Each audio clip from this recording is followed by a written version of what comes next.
नमस्कार साथियों, आज हम चर्चा करेंगे कुंडली के 9वें स्थान में ग्रहण योग या विष योग के प्रभावों को लेकर, उपचारों को लेकर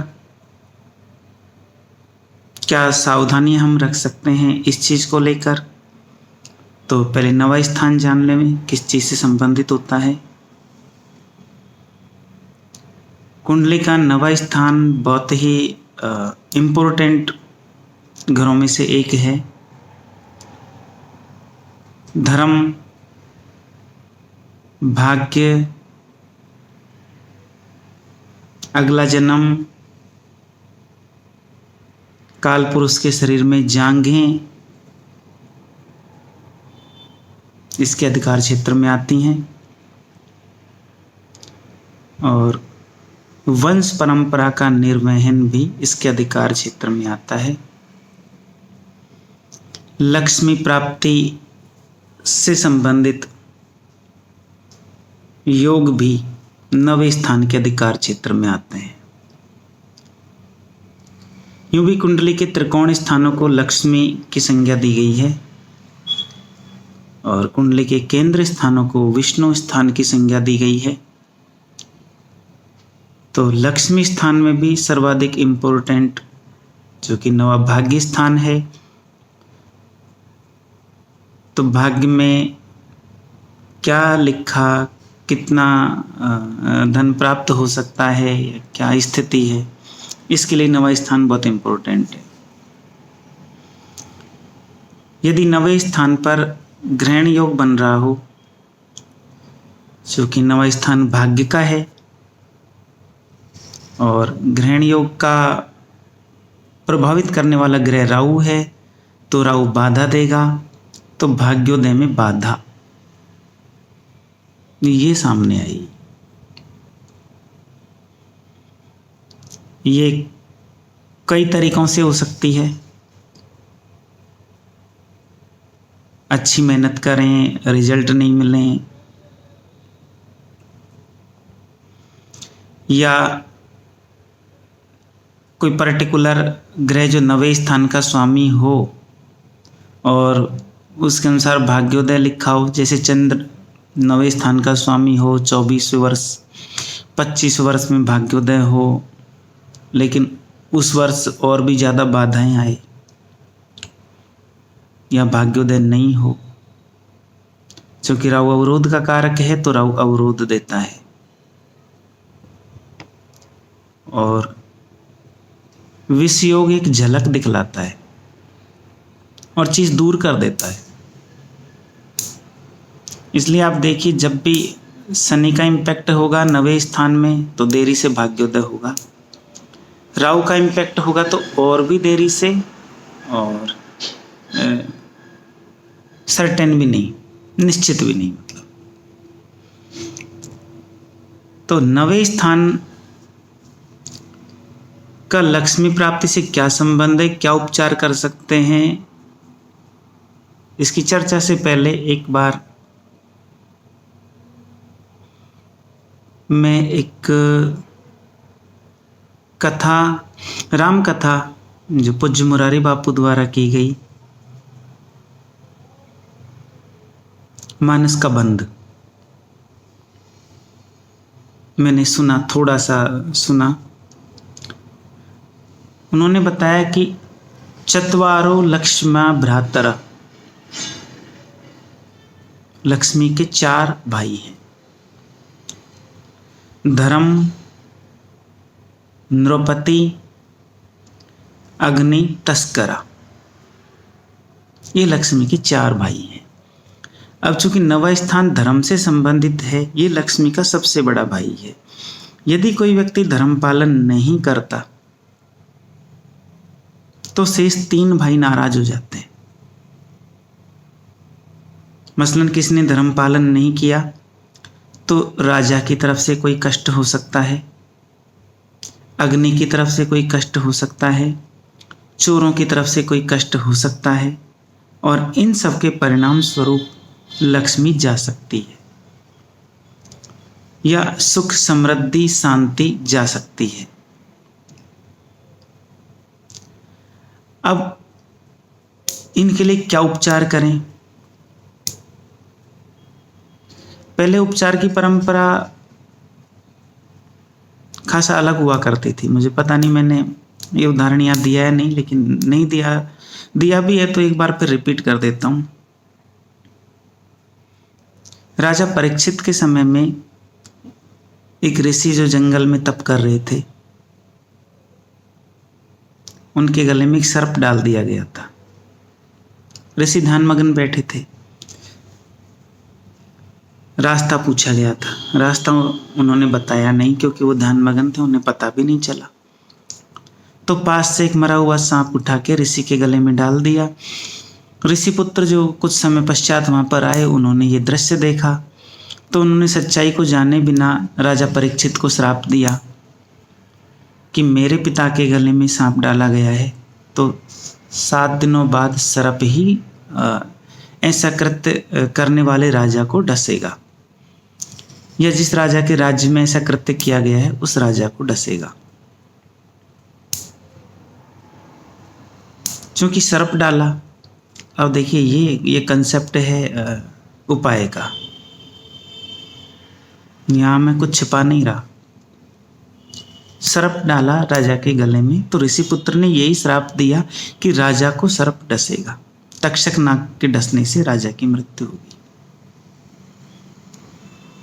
अब इसी चीज का संबंध उपायों की श्रृंखला से है।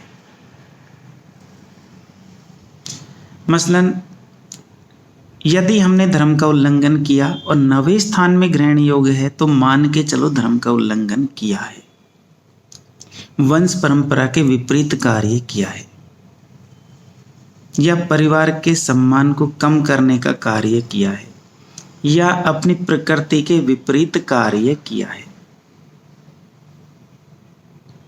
प्रकृति में रहते हुए कर्म करें तो अलग चीज है। तो ऐसे जब धर्म का उल्लंघन होता है तो राजा नाराज हुआ तो राजा का भय, तो राजा का भय हो तो हम क्या उपचार करें? सूर्य आराधना। ग्रहों में या ग्रहमंडल में ज्योतिष सिद्धांत के अनुसार सूर्य को राजा की संज्ञा दी गई है, सूर्य आराधना करें। दूसरा, राहु के कृत्य चुगलखोरी ना करें। राजनीति में, खास तौर से राजनीति में ज़्यादा रुचि रखने वाले हों और फिर इधर उधर की कोई चुगलखोरी हो तो इनसे परहेज करें। सूर्य भगवान को जल अर्पित करें। यदि अग्नि का भय हो तो अग्नि में हवन करें। अब जैसे मान लीजिए आपका ग्रहण योग है तो राहु की सामग्री है दूर्वा। दूर्वा के साथ में हवन करें, यानी संविधा में दूर्वा को शामिल करें। बाकी हवन सामग्री तो होती ही है। शुद्ध गाय का घी, शुद्ध गाय का शुद्ध घी ये उपयोग में लें। शुद्ध गाय से संबंधित देसी गाय और शुद्ध घी बिना मिलावट का। क्योंकि अग्नि से संबंधित भय है तो अग्नि से संबंधित चीज हवन में डालें, मतलब हवन अग्नि का उपचार करें, हवन में ऐसी चीजें डालें जिससे अग्नि कुपित ना हो। तीसरा, चोर का भय। ये किस तरीके से जा सकता है? मसलन चोर का भय है, ये दान देने से जाएगा। तो दान नहीं देते तो उसका कई गुनी मात्रा में पैसा चोरी भी हो सकता है। तो दान देने से चोर का भय है वो कम हो जाता है। यदि 9वें स्थान में ग्रहण योग हैं तो मान कर चलें कि हमसे धर्म पालन में कहीं कहीं चूक हुई है और हवन करें, सूर्य भगवान की आराधना करें, चुगलखोरी न करें, राजनीति में ज़्यादा रुचि न रखें, दान देवें और मदिरा, जुआ, व्यभिचार, हिंसा, इनसे दूर रहें। मदिरापान ना करें, जुआ ना खेलें, व्यभिचार की तरफ न जावें, हिंसा न करें और स्वर्ण का दान यदि हो सके तो, यदि श्रद्धा हो तो स्वर्ण का दान करें। क्योंकि कलयुग में धर्म के जो 4 चरण हैं, सत्य, तप, दया और दान, उनमें से गोस्वामी जी महाराज का कहना है कि कलयुग में दान ही मुख्य है और साथ में भगवान के नाम का महत्व है। तो भगवान के नाम के आश्रित रहें और दान करें। यदि इसी स्थान पर विष योग हो तो भाग्योदय तो देरी से हो गई, 35+ की एज पर जहाँ तक है। विष योग में और ग्रहण योग में 42+ की एज पर भाग्योदय के संकेत होते हैं। तो यहाँ पर अब चूंकि शनिकृत स्थिति है, हवन हमें करना है। हवन में सामग्री हम शमी सु खिजड़ा कहते हैं, शमी की लकड़ियाँ हम उपयोग में ले सकते हैं और हवन सामग्री के साथ। हनुमान जी महाराज की आराधना की जा सकती है। हनुमान जी महाराज को सिंदूर चढ़ाया जा सकता है। चूँकि शनि तमस की तरफ जाता है और शनि के दोष को गृहमंडल में मंगल दूर करता है, तो सिंदूर कलर या सिंदूर का उपयोग किया जा सकता है और लाल कलर के फूल भगवान को समर्पित किए जा सकते हैं। जिनको भी माने, जो भी इष्ट हों।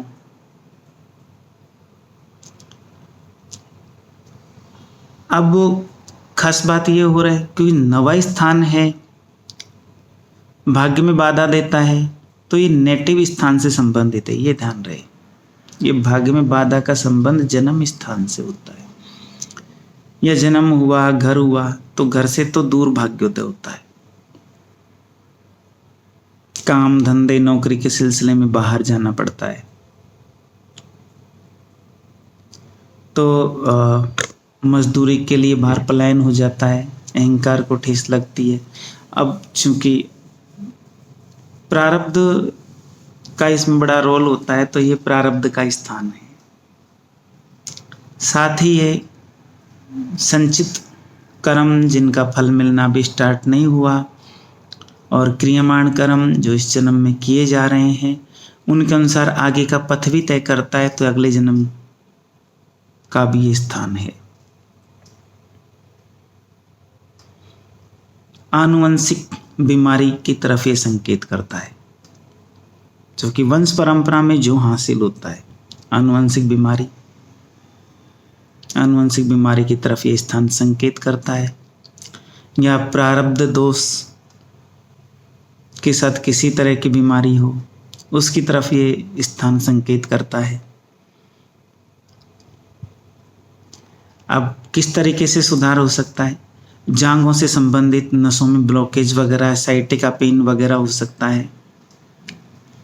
किस तरीके से ये स्थान अनुकूल हो सकता है? बेटी के जन्म के बाद।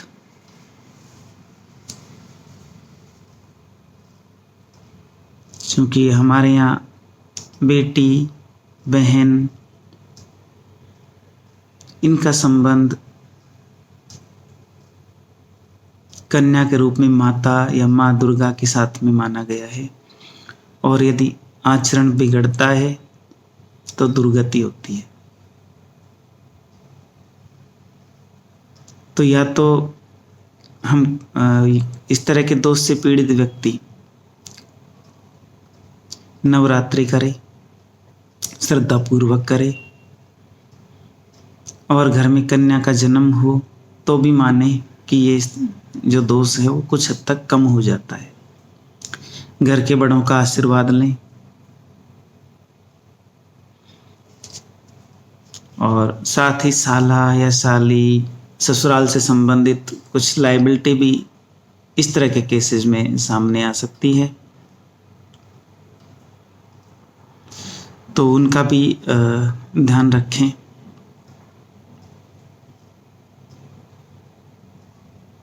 और देवी की आराधना में यदि ग्रहण योग्य है तो नीले फूल का विशेष रूप से उपयोग करें, और विष योग है तो लाल फूल का विशेष रूप से उपयोग करें। और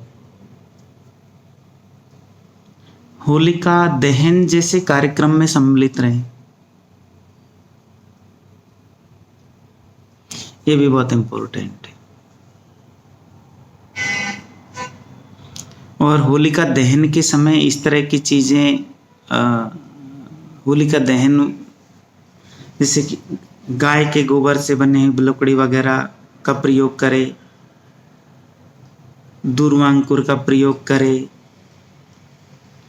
समी की लकड़ी वगैरह का प्रयोग करें। जैसी स्थिति हो, जैसा दोष हो, उस दोष के अनुसार चीजें उपयोग करें। इससे नवे स्थान के जो इम्पैक्ट हैं वो कम हो जाते हैं, नेगेटिव इम्पैक्ट जो है वो कम हो जाते हैं और पॉजिटिव की तरफ इंसान चलता है। अगले अंक में मैं 10वें स्थान में ग्रहण योग या विष योग के प्रभावों की चर्चा के साथ मिलूंगा। तब तक के लिए